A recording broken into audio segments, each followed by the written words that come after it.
محمد صلى الله عليه وسلم وشر الأمور محدثاتها وكل محدثة بدعة وكل بدعة ضلالة وكل ضلالة في النار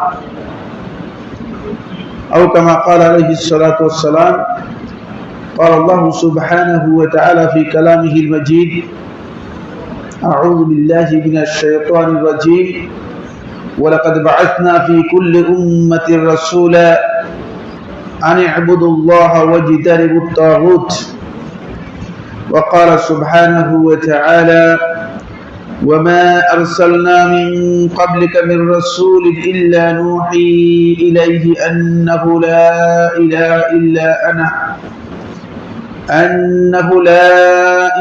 إلا أنا فاعبدون وقال رسول الله صلى الله عليه وسلم أسعد الناس بشفاعتي يوم القيامة من قال لا إله إلا الله خالصا من نفسه أخرجه الإمام البخاري رحمه الله تعالى من حديث أبي هريرة رضي الله تعالى عنه সম্মানিত আজকের এই হালাকায় উপস্থিত মুসল্লিয়ান দ্বীনি ভাই ও বোনেরা, শুরুতে আল্লাহ রাব্বুল আলামিনের অসংখ্য শুকরিয়া আদায় করছি যে মহান রব্বুল ইজ্জত ওয়াল জালাল অত্যন্ত মেহেরবানি করে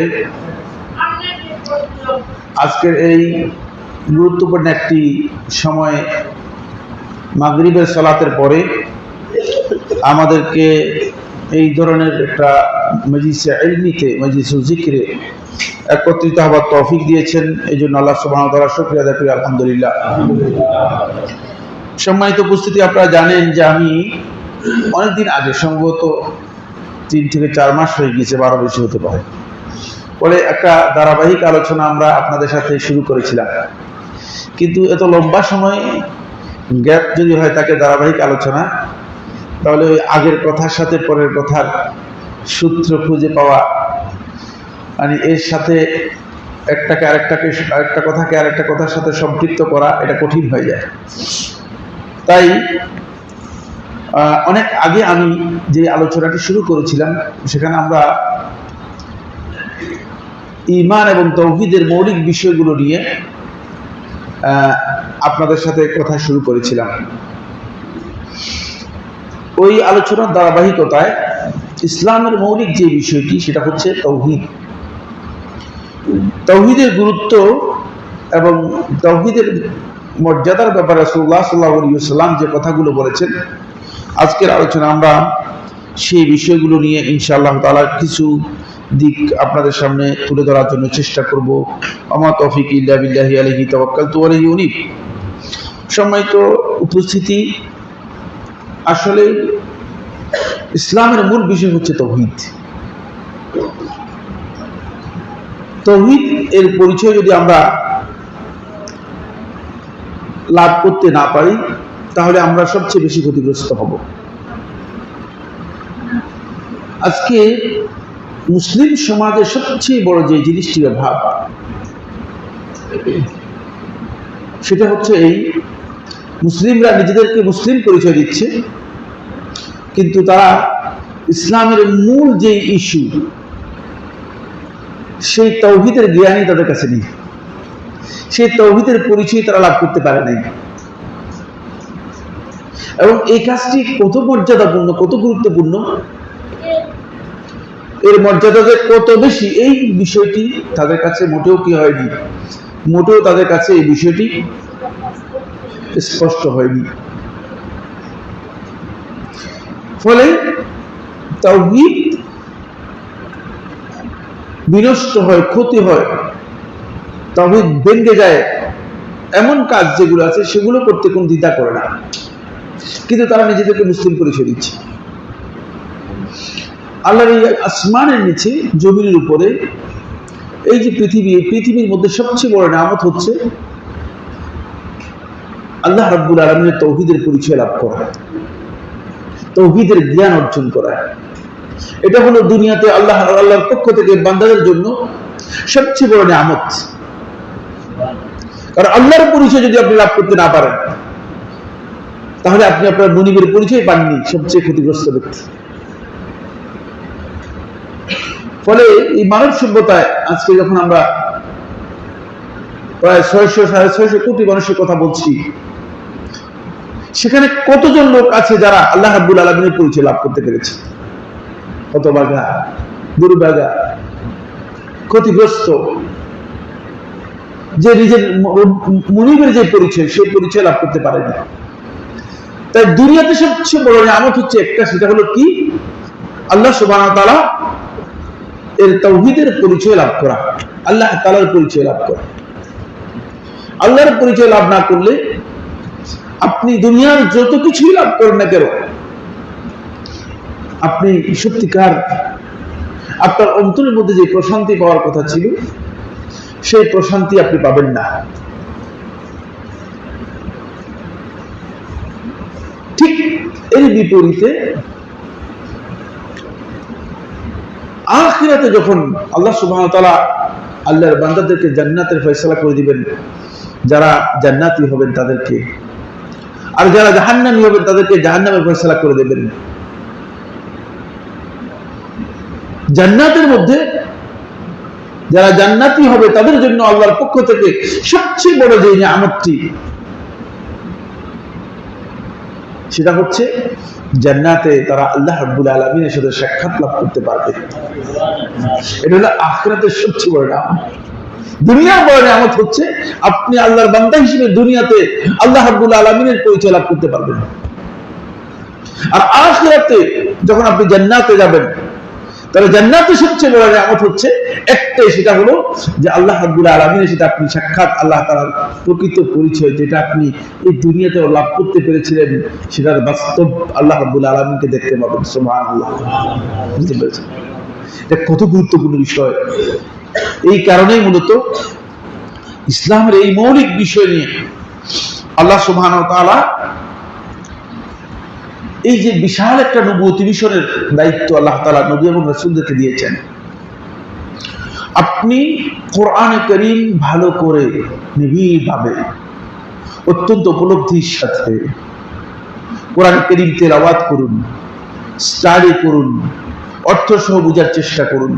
তাহলে আপনি দেখবেন যত নবী এবং রাসূল এসেছেন তাদের সকলেরই দাওয়াতি মিশন ছিল একটাই, সেটা হচ্ছে এই আল্লাহর বান্দাদেরকে আল্লাহ রাব্বুল আলামিনের সাথে পরিচয় করে দেয়া তাওহীদের বর্ণনার মাধ্যমে। আর কিছুই না। ক্ষেত কামড়ের পরিচয় না, কোথায় গাছ লাগাবেন, গাছ কি লাগাবেন কি লাগাবেন না, মাছের চাষ করবেন কি করবেন না, হাল চাষ করবেন কি করবেন না, ক্ষেত খামার করবেন কি করবেন না, এগুলো কোনোটাই নবীদের কোনো মিশন ছিল না। এগুলো নিয়ে নবুয়তের কোনো ওহীও নাজিল হয়নি, একটা ওহীও দেখাতে পারবেন না এগুলো নিয়ে অবতীর্ণ হয়েছে। আপনি আলু খাবেন না ভাত খাবেন, না আপনি রুটি খাবেন, না আপনি জব খাবেন, না খেজুর খাবেন, এগুলো নিয়ে কোনো ওহী নাজিল হয়নি। দেখছেন? কিন্তু আপনার জীবন যাপন তো প্রয়োজন ছিল, ঠিক না? জীবন যাপন তো অবশ্যই আমাদের প্রয়োজন ছিল।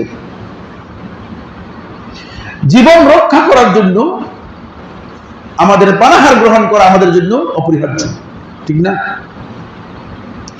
কিন্তু সেটা আল্লাহ সুবহানাহু ওয়া তাআলা প্রয়োজনই মনে করেন নাই, ওহীর মাধ্যমে জানানোরও প্রয়োজন মনে করেন নাই, নবী এবং রাসূলদেরকে দায়িত্ব দেন নাই। কিন্তু এর চেয়ে বেশি গুরুত্বপূর্ণ হচ্ছে আল্লাহ রাব্বুল আলামিনের পরিচয় লাভ করা।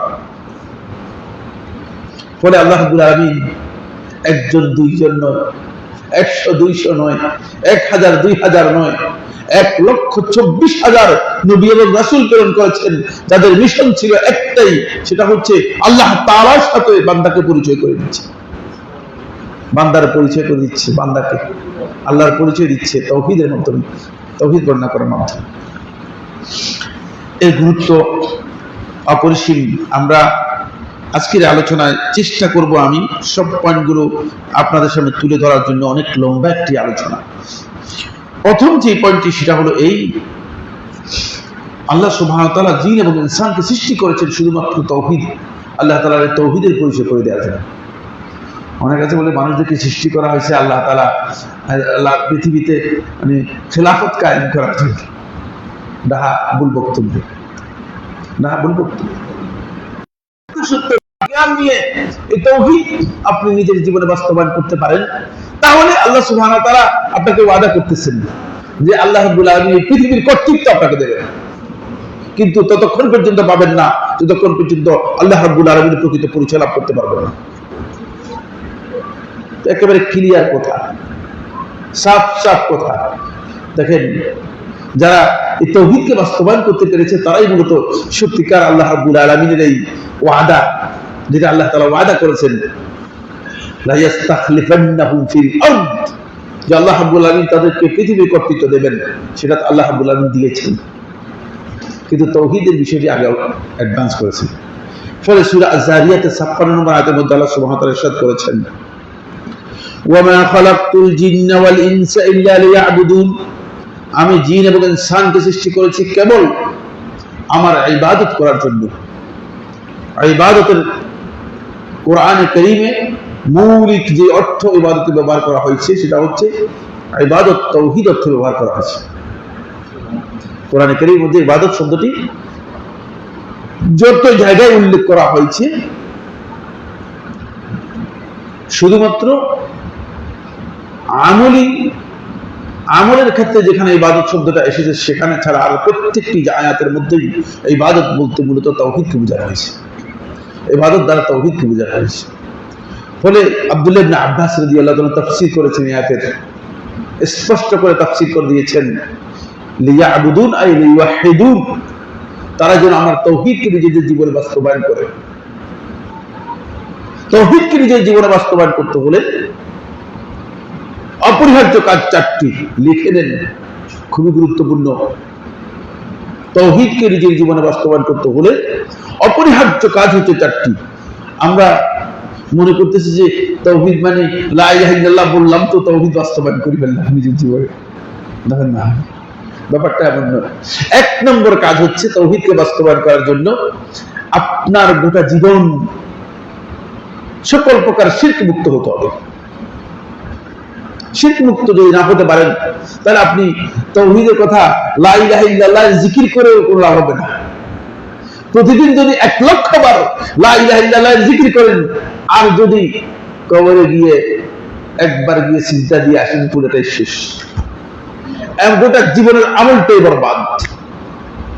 কবরে গেলেন না, কবরে যান নাই, হুজুরের পায়ে গিয়ে সিজদা চলে আসলেন, তাহলে পুরো জীবনের আমলটা বরবাদ।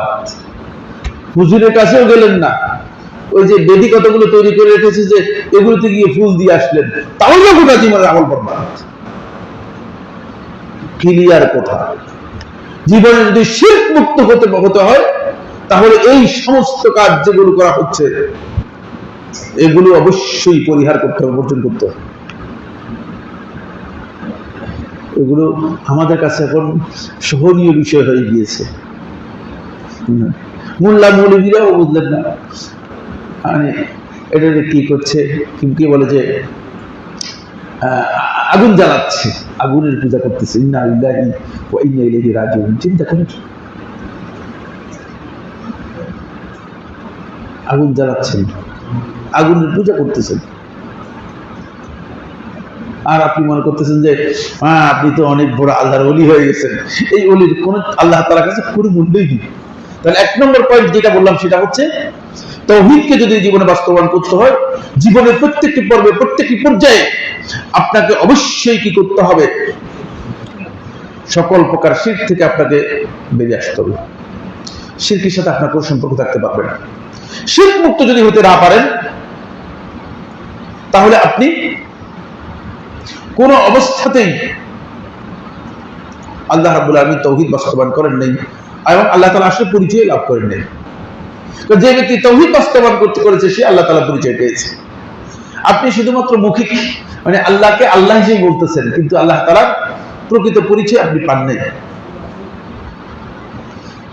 কারণ আপনি মনে করেন যে আল্লাহ রাব্বুল আলামিনও গায়েব জানেন, আবার পীর সাহেবও গায়েব জানেন। তা আপনি কি তাওহীদ বাস্তবায়ন করলেন বলেন তো? আপনি কি তাওহীদ বাস্তবায়ন করলেন? আল্লাহ তাআলা গায়েব জানে, আবার নবী এবং রাসূলদের মধ্যে অনেকে গায়েব জানে, অথচ রাসূল সাল্লাল্লাহু আলাইহি ওয়াসাল্লাম কোরআনে বারবার বলে দিচ্ছে যে আমি গায়েব জানি না, আমি গায়েব জানি না। এদেশের অনেক বড় বড় আলেমদেরকে দেখতেছি। আপনাদেরকে দোষারোপ করবো কোত্থেকে? আপনাদেরকে বলবো কোত্থেকে? আলেমদেরকে দেখতেছি, তারা বলতেছে যে আমরা আল্লাহ কসম করে বলতেছি রাসূল সাল্লাল্লাহু আলাইহি ওয়াসাল্লাম গায়েব জানতেন। কত মিথ্যুক চিন্তা করেন। আর কোরআন বলতেছে স্পষ্ট বক্তব্য, আল্লাহ রাসূল সাল্লাল্লাহু আলাইহি ওয়াসাল্লাম বলতেছেন যে কুল লা আলামুল গায়ব, আপনি বলে দিন আমি গায়েব জানি না, আমি গায়েব জানি। লাউ কুনতু আলামুল গায়ব লাস্তাকসারতু মিনাল খায়র, যদি আমি গায়েব জানতাম তাহলে আমি ভালো ছাড়া কোনো ক্ষতি তো আমার হতো না, কোনো অকল্যাণ তো আমার হতো না। যদি গায়েব জানতাম, আমি তো গায়েব জানি না। এতবার বলার পরে, এতবার রাসূলুল্লাহ সাল্লাল্লাহু আলাইহি ওয়াসাল্লাম গায়েব জানেন না বলার পরে, তারপরেও তারা বলতে চায় আমি রাসূল সাল্লাল্লাহু আলাইহি ওয়াসাল্লাম গায়েব জানেন। তার কারণ হচ্ছে তারা আসলে আল্লাহ তাআলার পরিচয় লাভ করতে পারে নাই। তাহলে এক নম্বর পয়েন্ট যেটা, সেটা হলো এই, আমাদের কি হতে হবে? শিরক মুক্ত হতে হবে। 2 নম্বর, আল কুফরু বিত-তাগুত, তাগুতকে পরিপূর্ণরূপে অস্বীকার করতে হবে। তাগুতকে পরিপূর্ণরূপে অস্বীকার করতে হবে। তাগুত কি জিনিস? আমরা তো মানে লোক, এখন যদি কেউ আমার মন মতো না হয়, আমার ইচ্ছা মতো না হয়, অথবা কেউ যদি আমার বিরোধিতা করে, বলে সে হচ্ছে তাগুত, নাউযুবিল্লাহি মিন যালিক, খবরদার। আর একদল লোক আছে, তারা কোথায় কোথায় সরকার, রাষ্ট্র ইত্যাদিকে তাগুত বলে আখ্যায়িত করা খুব পছন্দ করে। এরা মূলত ইসলামের নামে মানে অতি ইসলাম পালন করার জন্য চেষ্টা করতেছে। তাগুত শব্দটা কঠিন শব্দ, সহজ শব্দ না। তাগুতের পরিচয় হচ্ছে, খুব একেবারে লিখে নেন, কুল্লু মা ইউবাদ মিন দুনিল্লাহ, আল্লাহ রাব্বুল আলামিন ছাড়া যত কিছুর ইবাদত করা হয় তাকে সবই তাগুত। সব কিছুকে আপনাকে অস্বীকার করতে হবে। আল্লাহ তাআলা ছাড়া কোনো কিছুকে কোনো দিক থেকে আপনি ইবাদত করতে পারেন না। সেগুলোর নিয়মকুশ আনুগত্য করতে পারেন না, নিয়মকুশ ভালোবাসা দিতে পারেন না, সবটাই তাগুত। এসব তাগুতকে আপনাকে অস্বীকার করতে হবে। তাগুতের সাথে আপনার সামান্যতম কোনো সম্পর্ক থাকতে পারবে না। এখন আমাদের মসজিদেও সম্পর্ক আছে ভালো, আবার মন্দিরেও মাঝে মধ্যে সম্পর্ক আমাদের দেখা যাচ্ছে যে ভালো। তাহলে কি হলো? কি হলো? তাগুতকে কি আপনি অস্বীকার করছেন না? আপনি অস্বীকার করেন নাই যে আল্লাহ রাব্বুল আলামিনের হক নষ্ট করতেছে, প্রকাশ্যে আল্লাহ তাআলা হক নষ্ট করতেছে। আবার মৌলবী আপনাকে বলতেছে যে আমার মূর্তি পাহারা দিব। আরে তোমাকে দায়িত্ব দিছে কে? এই তাগুতের সত্যতা, একে তাগুতকে অস্বীকার করছে আপনারা বলতেছেন? হ্যাঁ, আপনারা আমার বক্তব্য বুঝতেছেন না মনে হয়, আমার কথাই বুঝতেছেন না মনে হয়। এই ব্যক্তি কোত্থেকে এই কথা বলে? যেখানে আবার আল্লাহ রাব্বুল আলামিনকে অস্বীকার করতেছে, যেখানে আবার আল্লাহ রাব্বুল আলামিনের মান সম্মান মর্যাদা পুরোটাই ক্ষুণ্ণ করতেছে, যেখানে আল্লাহ রাব্বুল আলামিনের সাথে শরীক সাব্যস্ত করতেছে, শিরক করতেছে, সেখানে আপনি মৌলবী বলতেছেন যে আমরা মানে মূর্তি পাহারা দিব। আপনার তো তাগুত সম্পর্কে বুঝেননি, আপনি তাগুতকে অস্বীকার করেননি, আপনি তাওহীদ বাস্তবায়ন করেননি, তাওহীদ আপনার জীবনে বাস্তবায়িত হয়নি। এমনি যতই আপনার জুব্বা বড় হোক, যতই আপনার দাড়ি বড় হোক, এতে কিচ্ছু কাজে আসবে না। কি সামনে আমি আলোচনার মধ্যে বলবো কি কি কাজে আসবে, কি কি কাজে আসবে না, যদি আমার সময় আমার হাতে থাকে ইনশাআল্লাহ তাআলা। তাহলে আল কুফরু বিত-তাগুত, 2 নম্বর হচ্ছে অবশ্যই তাগুতকে আপনাকে অস্বীকার করতে হবে। তাগুত যেখানে যেখানে রয়েছে, সবচেয়ে বড় তাগুত হচ্ছে আল্লাহ রাসূল সাল্লাল্লাহু আলাইহি ওয়াসাল্লাম একেবারেই আইডেন্টিফাই করে গেছেন, ইন্ডিকেট করে গেছেন, সবচেয়ে বড় তাগুত হচ্ছে আশ-শায়তান। শয়তান হচ্ছে বড় তাগুত। শয়তান এবং শয়তানের দোসর যারা আছে, এদের সাথে আপনার লিয়াজু মেইনটেইন করে চলবেন। আর আপনি মনে করবেন যে আপনি তাওহীদের জ্ঞান অর্জন করেছেন, তাওহীদ বাস্তবায়ন করতেছেন না, সত্যিকার আপনি তাওহীদের অনুসারী নন। আপনি মুখে বলতেছেন মুখিক তাওহীদ, কিচ্ছু কাজে আসবে না। এটা হলো 2 নম্বর পয়েন্ট। তাহলে 1 নম্বর হচ্ছে শিরক মুক্ত হতে হবে, 2 নম্বর হচ্ছে তাগুতকে অস্বীকার করতে হবে, 3 নম্বর বিষয় হচ্ছে গায়রুল্লাহ থেকে নিজের অন্তরকে পরিপূর্ণরূপে গায়রুল্লাহর সাথে তাআল্লুক সম্পর্ক থেকে নিজের অন্তরকে পরিপূর্ণ আলাদা করে দিতে হবে। আপনার অন্তরের মধ্যে গায়রুল্লাহ থেকে যাবে আর আল্লাহ রাব্বুল আলামিনের তাওহীদ একসাথে হবে না। গায়রুল্লাহর প্রতি আপনার অন্তরের মধ্যে ভালোবাসা থেকে যাবে পরিপূর্ণরূপে, আল্লাহর ভালোবাসা সেখানে আপনার স্থান পাবে না।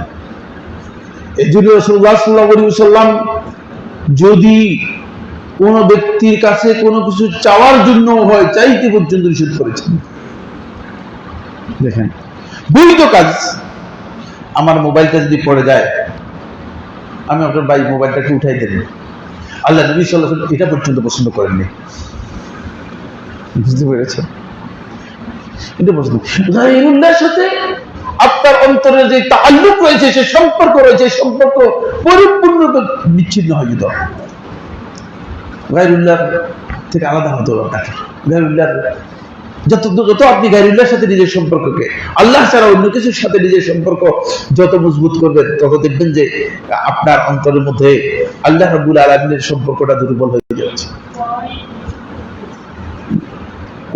কোথাও গিয়ে দেখেন না, মানুষ স্ত্রী, সন্তান, পরিবার পরিজনের ভালোবাসা এক পর্যায়ে দেখা যাচ্ছে যে আল্লাহর ভালোবাসার চেয়ে অনেক কম, অনেক বেশি হয়ে গেছে। আল্লাহর ভালোবাসা অনেক কম হয়ে গেছে। যদি আপনি মনে করেন যে কোথায় কম, আমি আল্লাহকে তো অনেক বেশি ভালোবাসি, তখন আমি আপনাকে উদাহরণ দিয়ে বুঝাতে পারবো। কারণ আপনি 2.5% যাকাতই দেন না। আমার কাছে দলিল আছে।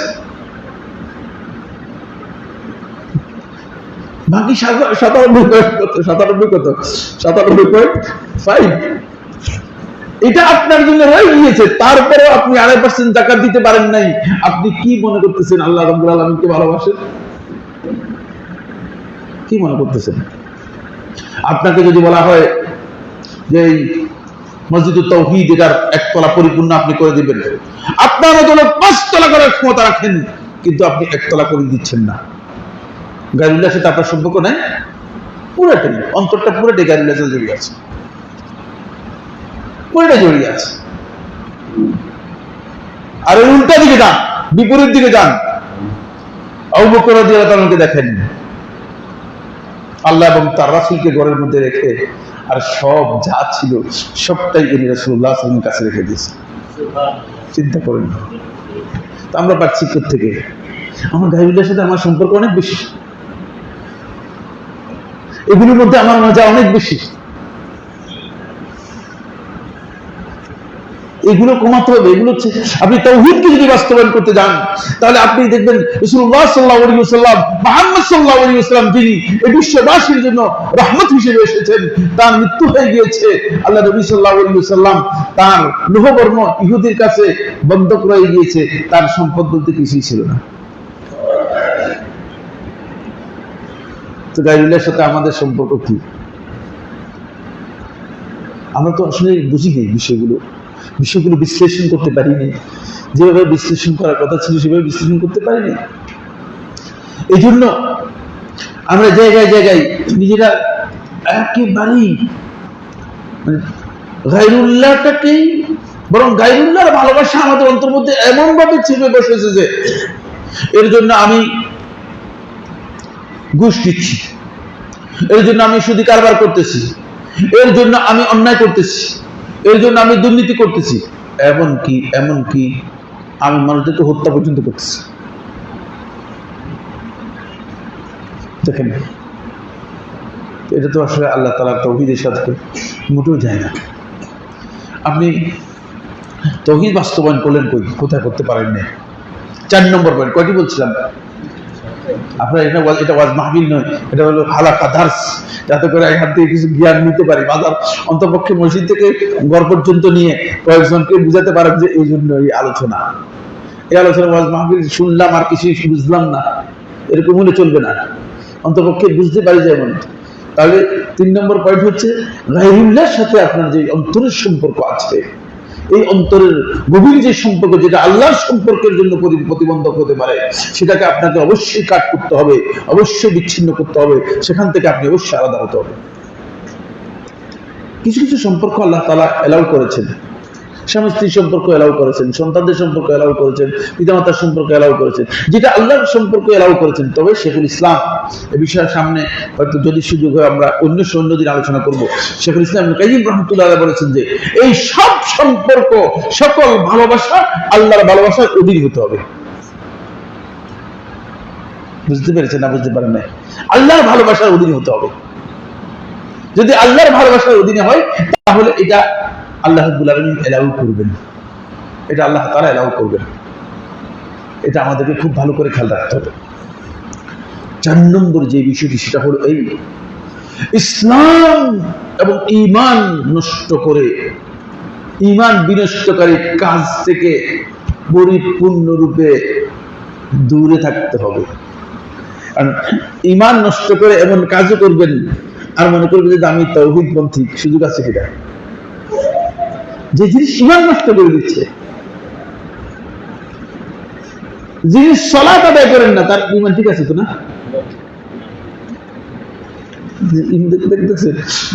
ঈমান নষ্ট। এবার সেই লোক যদি লা ইলাহা ইল্লাল্লাহ জিকির যদি সে মানে সারা জিন্দেগি করে, কোনো লাভ আসবে না, কোনো কাজ আসবে না।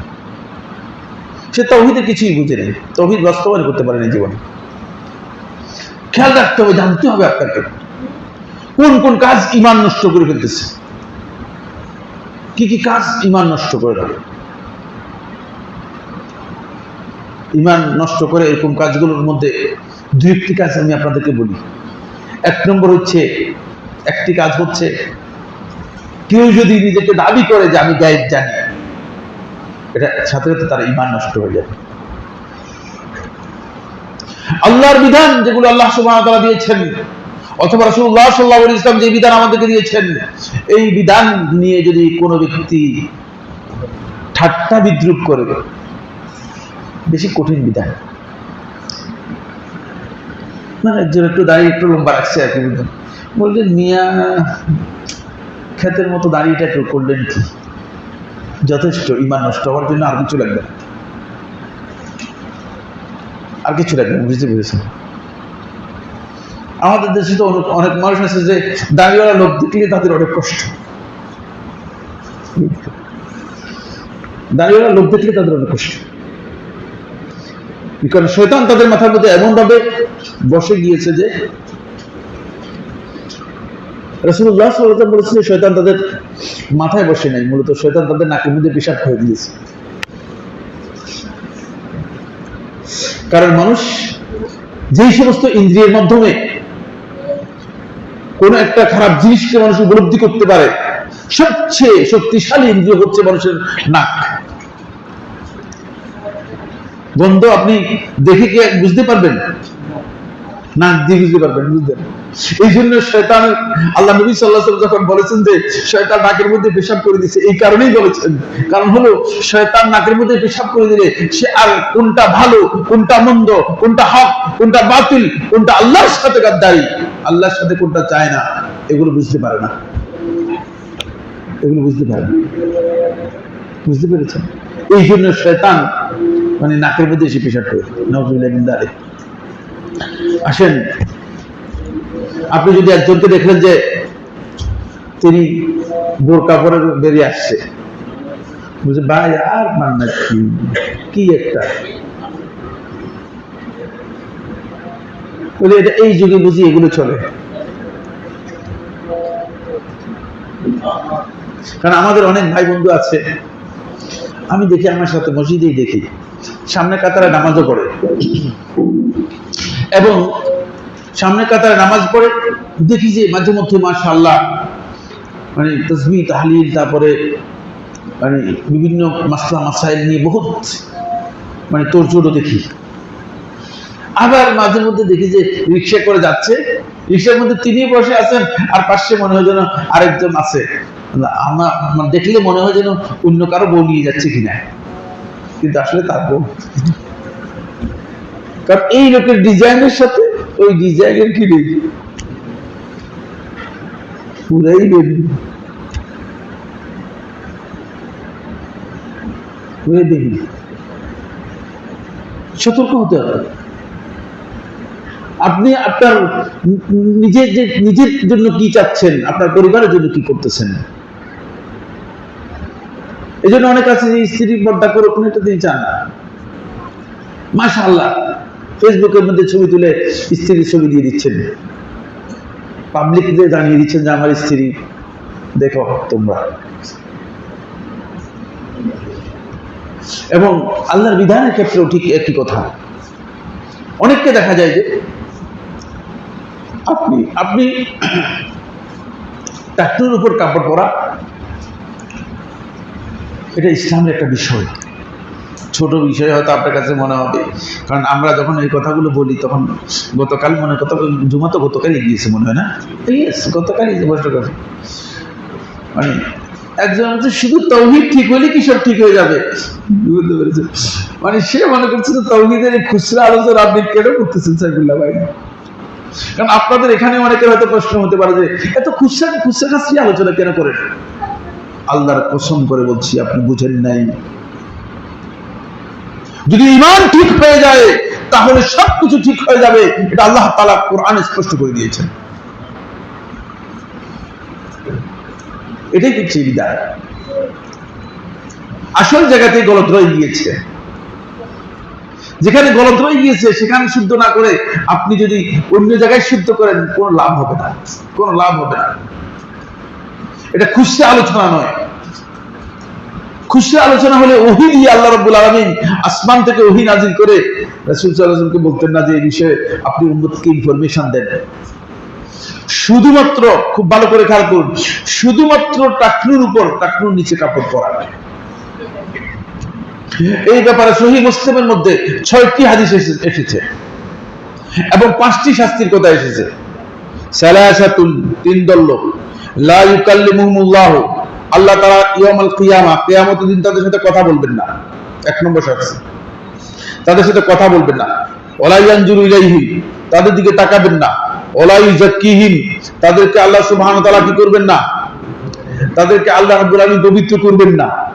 ওয়ালা ইউযাক্কিহিম, তাদেরকে আল্লাহ তাআলা পবিত্র করবেন না। ওয়ালাহুম আযাবুন আলীম, এবং তাদের জন্য আল্লাহ তাআলার কাছে যন্ত্রণাদায়ক শাস্তি রয়েছে। বুঝতে পেরেছেন? তারা কারা? এদের মধ্যে একদল হচ্ছে আল মুসবিল ইজারাহু, যে তার এই পায়জামা অথবা লুঙ্গি টাকনুর নিচে পড়ে। আপনি এটাকে খুচরা আলোচনা বলবেন? আপনি আমাকে বুঝাই দেন, তাহলে আমি আপনাদের কাছে বুঝ নিয়ে চলে যাব। এরকম বক্তব্য আল্লাহ রাসূল সাল্লাল্লাহু আলাইহি ওয়াসাল্লাম দিয়েছেন, ওহীর মাধ্যমে এসেছে। সুতরাং খুচরা আলোচনা নয়, ওহীর আলোচনা খুচরা হতে পারে না। আপনি যে বিষয়গুলো সম্পর্কে বলতেছেন একটা ওহীর দলিল দেন তো, বরং আপনার আলোচনাটা হচ্ছে খুচরা আলোচনা। খবর নেই, বেখবর আপনি খুচরা বিষয় নিয়ে আলোচনা করতেছেন। আর আপনি বলতেছেন যে আরে এই সমস্ত খুচরা কাছে আলোচনা বাদ দেন, এখন খুঁটিনাটি বিষয় বাদ দেন। কোনটা দিনের মধ্যে খুঁটিনাটি বিষয়? দিনের মধ্যে আসল বিষয় কোনটা? আপনি তো তাওহীদের আলোচনাকে আসল বিষয় মনে করছেন না। আপনি তাওহীদের মূল আলোচনাটাকে আপনি মনে করতেছেন যে এটা অতিরিক্ত আলোচনা। তাহলে এবার আসুন, তাওহীদকে যদি আমাদের জীবনে বাস্তবায়ন করতে হয়, প্রথম কথা হচ্ছে আমাদের এই 4টি শর্ত পূরণ করতে হবে। সর্বশেষ 4 নম্বর যে পয়েন্টটি আলোচনা করেছি সেটা হচ্ছে অবশ্যই নাওয়াকিদুল ইসলাম, ইসলাম বিনষ্ট হয়, ইসলাম নষ্ট করে থাকে, ইসলাম বিধ্বংসী যে সমস্ত কর্মকাণ্ড আছে এগুলো করলে আর ইবাদতের মূল্য থাকবে না, তাওহীদের কোনো মূল্য নেই। তখন শুধুমাত্র লা ইলাহা ইল্লাল্লাহ বলতে পারবেন, এটা কি আসবে না, আপনার কোনো কাজে আসবে না, আপনার কোনো কাজে আসবে না। আসুন, ফলে আল্লাহ সুবহানাহু ওয়া তাআলা কোরআনে কারীমে আল্লাহ রাব্বুল আলামিন মানুষদেরকে সৃষ্টির কথা, মানুষ এবং জিনের সৃষ্টির কথা আল্লাহ তাআলা যখন বলেছেন, তখন আল্লাহ তাআলা বলেছেন শুধুমাত্র আল্লাহ রাব্বুল আলামিন তার তাওহীদের জন্য, তার তাওহীদ যাতে করে মানুষ জানতে পারে, তাওহীদের জ্ঞান অর্জন করার জন্য এবং তাওহীদের পরিচয় লাভ করার জন্য, আল্লাহ তাআলার প্রকৃত পরিচয় লাভ করার জন্য আল্লাহ সুবহানাহু ওয়া তাআলা জিন এবং ইনসানকে সৃষ্টি করেছেন। 2 নম্বর পয়েন্ট হচ্ছে আল্লাহ তাআলা বান্দার উপর আল্লাহ তাআলার একটাই হক, এটা আল্লাহ রাব্বুল আলামিন বান্দার উপর সবচেয়ে বড় হক, প্রথম হক। এটা হচ্ছে আউয়াল ওয়াজিব আলাল আবদ, বান্দার উপর সর্বপ্রথম ওয়াজিব। আর এই ওয়াজিব যদি ঠিক না করতে পারেন তাহলে আর বাকি ওয়াজিবগুলো আপনার এগুলো কোনো লাভ নেই। এটা হচ্ছে এমন এককের ঘর, এককের ঘরে যদি শূন্য থাকে এরপরে যাই দেন কোনো লাভ নেই, তাহলে এগুলো কি আসবে না, সংখ্যা গণনার মধ্যে আসবে না। এই জন্য এককের ঘর এটা হচ্ছে আপনার মৌলিক বিষয়, যে তাওহীদ আল্লাহ তাআলার হক বান্দার উপর, যার উপর নির্ভর করে আল্লাহ সুবহানাহু ওয়া তাআলা আপনার হক কি করবেন, আল্লাহ রাব্বুল আলামিন আপনাকে বুঝিয়ে দিবেন। কিয়ামতের দিন আপনাকে হকটা বুঝিয়ে দিবেন। কিয়ামতের দিন আল্লাহ রাব্বুল আলামিনের কাছে আমার বন্ধুগণ যদি কোনো হক দাবি করতে চান তাহলে এই হক সর্বপ্রথম আল্লাহ তাআলা বুঝিয়ে দিতে হবে। সেই হকটি হচ্ছে তাওহীদ, আল্লাহ রাব্বুল আলামিনের তাওহীদ। মুআয ইবনে জাবাল রাদিয়াল্লাহু তাআলা আনহু আল্লাহ রাসূল সাল্লাল্লাহু আলাইহি ওয়াসাল্লামের অত্যন্ত কাছের সাহাবী। সাহাবায়ে কেরামদের মধ্যে চারজন সাহাবী আল্লাহ রাসূল সাল্লাল্লাহু আলাইহি ওয়াসাল্লামের জীবদ্দশায় ইলম এর দিক থেকে প্রসিদ্ধি লাভ করেছেন, এবং চারজন কোরআন কারীমের রাসূলুল্লাহ সাল্লাল্লাহু আলাইহি ওয়াসাল্লাম জীবদ্দশায় হাফেজ ছিলেন। তার মধ্যে একজন ছিলেন মুআয ইবনে জাবাল রাদিয়াল্লাহু তাআলা আনহু, খুবই ইয়াংগেস্ট সাহাবী। রাসূলুল্লাহ সাল্লাল্লাহু আলাইহি ওয়াসাল্লামের সময় বয়স ছিল মাত্র 18 অথবা 17 বছর। এই সাহাবী তিনি বর্ণনা করেন রাসূলুল্লাহ সাল্লাল্লাহু আলাইহি ওয়াসাল্লাম একদিন রাসূলুল্লাহ সাল্লাল্লাহু আলাইহি ওয়াসাল্লামের সাথে তিনি যাচ্ছিলেন। রাসূল সাল্লাল্লাহু আলাইহি ওয়াসাল্লাম একটা গাধার উপর আরোহণ করে যাচ্ছিলেন, পিছনে তিনি রাসূলুল্লাহ সাল্লাল্লাহু আলাইহি ওয়াসাল্লামের সওয়ারি ছিলেন, পিছনে আল্লাহ নবী সাল্লাল্লাহু আলাইহি ওয়াসাল্লামের কি করছেন, পিছনে ছিলেন। তখন রাসূলুল্লাহ সাল্লাল্লাহু আলাইহি ওয়াসাল্লাম মুআয রাদিয়াল্লাহু তাআলাকে ডেকে বললেন, ইয়া মুআয, হে মুআয, আতাদরি মা হাক্কুল্লাহি আলাল ইবাদ, তুমি কি জানো আল্লাহ তাআলার হক বান্দাদের উপর কি? ওয়া মা হাক্কুল ইবাদি আলাল্লাহ, আর আল্লাহর উপর বান্দার হক কি? এই দুটো বিষয় কি জানো? অত্যন্ত গুরুত্বপূর্ণ বিষয়। একটা হচ্ছে বান্দার উপর আল্লাহর হক, আর একটা হচ্ছে আল্লাহর উপর বান্দার হক। তখন মুআয রাদিয়াল্লাহু আনহু বলেন, কুলতু আল্লাহু ওয়া রাসূলুহু আ'লাম, আমি বললাম যে আল্লাহ এবং তার রাসূলই ভালো জানেন। এটা সাহাবায়ে কেরাম কোন বিষয়ে যখন সাহাবায়ে কেরাম কোন বিষয়ে সাহাবায়ে কেরামদের এই ধরনের প্রশ্ন আল্লাহ রাসূল সাল্লাল্লাহু আলাইহি ওয়াসাল্লামের কাছ থেকে আসতো, তখন সাহাবায়ে কেরামগণ জানলেও আল্লাহ রাসূল সাল্লাল্লাহু আলাইহি ওয়াসাল্লামের মুখ থেকে শোনাটাকে অগ্রাধিকার দিতেন। বুঝতে পেরেছেন? আর আমাদের অবস্থা হচ্ছে যে আমরা প্রশ্ন করার আগেই উত্তর দেওয়ার জন্য চেষ্টা করি। এখান থেকে বোঝা যায় নিসবাতুল ইলমি ইলা আহলিহি আফদাল, ইলম যার কাছে আছে তার দিকে ইলমের বিষয়টি ন্যস্ত করে দেয়, এটা হচ্ছে উত্তম কাজ। নিজে না জেনেও মনে করে যে আমি জানি, এই কাজ করতে নেই কোনো সময়, তাহলে ভুল হয়ে যাবে, তাহলে আমরা ক্ষতিগ্রস্ত হব। তখন রাসূলুল্লাহ সাল্লাল্লাহু আলাইহি ওয়াসাল্লাম বললেন, আলা ফাইন্না হাক্কাল্লাহি আলাল ইবাদ, বান্দাদের উপর আল্লাহর হক হচ্ছে আন ইয়াবুদুল্লাহ, বান্দারা আল্লাহ তাআলার ইবাদত করবে, ওয়ালা ইউশরিকু বিহি শাইআ, আল্লাহ রাব্বুল আলামিনের সাথে কোনো কিছুকে শরীক করবে না, অর্থাৎ তাওহীদ। এখানে তাওহীদটাকে রাসূলুল্লাহ সাল্লাল্লাহু আলাইহি ওয়াসাল্লাম ভেঙে দিয়েছেন। ওই যে তাওহীদ আগে তো বললাম না, আল্লাহ রাসূল সাল্লাল্লাহু আলাইহি ওয়াসাল্লাম এখানে কি করলেন, একেবারে স্পষ্ট করে দিলেন। কারণ ইবাদতও চলবে, শিরকও চলবে, এটা কোনদিন হবে না, এটা হয় না। ফলে যে জায়গায় ইবাদতের নির্দেশ এসেছে আল্লাহর পক্ষ থেকে, সেই জায়গাগুলোতে আল্লাহ সুবহানাহু ওয়া তাআলা শিরক থেকে সম্পূর্ণ বিরত থাকার জন্য আল্লাহ রাব্বুল আলামিন নির্দেশ দিয়েছেন। শিরক থেকে যদি মুক্ত হতে না পারেন তাহলে আপনি ইবাদত করতে পারলেন না। তারপরে এটা হচ্ছে আল্লাহর হক, তাওহীদকে বাস্তবায়ন করবে বান্দারা। তাওহীদের বাস্তবায়নের 4টি পদ্ধতি আমি বলে দিয়েছি। যেভাবে আমরা তাওহীদকে বাস্তবায়ন করব, এখানে রাসূলুল্লাহ সাল্লাল্লাহু আলাইহি ওয়াসাল্লাম তাওহীদকে একটু এলাবোরেট করেছেন, একটু ডিটেইলস বলেছেন। কারণ ইবাদতের সাথে যদি শিরক মিশ্রিত হয়ে যায়, সেই ইবাদত আল্লাহর কাছে এক নম্বর হচ্ছে ইবাদত হয় না, দুই নম্বর হচ্ছে সেই ইবাদতের কোনো রেজাল্ট আপনি পাবেন না, তিন নম্বর হচ্ছে এই ইবাদত বান্দার ইবাদত নাজাতের জন্য আল্লাহ তাআলার কাছে গ্রহণযোগ্য হবে না, কবুল হবে না, কবুল হবে না। ওয়া হাক্কুল ইবাদ আলাল্লাহি আযজা ওয়া জাল, আর বান্দাদের হক আল্লাহ, আল্লাহর উপর, আল্লাহ ইউআযিব, আল্লাহ তাআলা শাস্তি দেবেন না, মান লা ইউশরিকু বিহি শাইআ, যে আল্লাহ তাআলার সাথে শিরক করবে না তাকে শাস্তি দিবেন না। দেখছেন হকটা কখন সাব্যস্ত হবে? আল্লাহর উপর হকটা কখন সাব্যস্ত হবে? যখন আপনি তাওহীদ বাস্তবায়ন করবেন, তখন হক সাব্যস্ত হবে। আপনি যদি দুনিয়াতে আল্লাহ রাব্বুল আলামিনের হক আপনার উপর যেটা আছে, সেই হকটুকু যদি আপনি দুনিয়াতে পরিপূর্ণরূপে বাস্তবায়ন করতে পারেন, তাহলে আল্লাহ রাব্বুল আলামিনের উপর আপনার হক সাব্যস্ত হবে এবং কিয়ামতের দিন আল্লাহ সুবহানাহু ওয়া তাআলা আপনার হকটা আপনাকে বুঝিয়ে দিবেন। সেটা হচ্ছে আপনাকে আল্লাহ তাআলা শাস্তি দিবেন না, আযাব থেকে আল্লাহ তাআলা কি করবেন? আপনাকে রেহাই দিয়ে দিবেন। সুতরাং এখান থেকে আমরা বুঝতে পারলাম যে এটি কত গুরুত্বপূর্ণ। এই হাদিসটি ইমাম বুখারী রাহিমাহুল্লাহ তাআলা তার সহিতে বর্ণনা করেছেন 6267 নম্বর হাদিস। ইমাম মুসলিম রাহমাতুল্লাহ আলাইহি সহিতে বর্ণনা করেছেন হাদিস নম্বর 30। এই হাদিসের পরের অংশে একটু কথা আছে, দেখেন। قال মুআয ইবনে জাবালের জন্য বলেন, কুলতু ইয়া রাসূলুল্লাহ, আমি প্রশ্ন করলাম, আমি জানতে চাইলাম, হে আল্লাহর রাসূল সাল্লাল্লাহু আলাইহি ওয়াসাল্লাম, আফালা উবাশশিরুন নাস, আপনি যেভাবে বলছেন এইভাবে মানুষদেরকে গিয়ে সুসংবাদ দিয়ে দিই, মানুষদেরকে বলে দিই। আফালা উবাশশিরুন নাস, আমি কি মানুষদেরকে এই সুসংবাদটুকু দেব না? তো স্বাভাবিক নিয়ম অনুযায়ী রাসূল সাল্লাল্লাহু আলাইহি ওয়াসাল্লাম তো মুআয রাদিয়াল্লাহু বলছেন, ঠিক না? তো এটা তো বলারই কথা যে বলে দাও। কিন্তু আল্লাহ রাসূল সাল্লাল্লাহু আলাইহি ওয়াসাল্লাম লা তুবাশশিরুহুম, কারণ রাসূলুল্লাহ সাল্লাল্লাহু আলাইহি ওয়াসাল্লাম মানুষের পালস বুঝে জানতেন।